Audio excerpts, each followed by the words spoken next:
Guys, good morning. Saturday na naman. It's cooking time.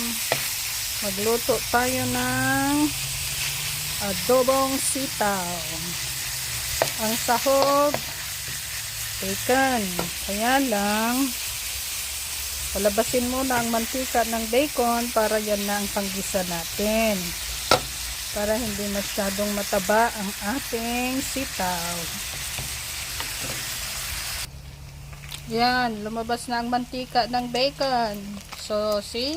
Dami ng mantika. You don't have to add.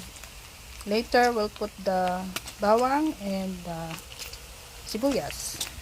So, yung bacon, tostado na. Itatabi natin.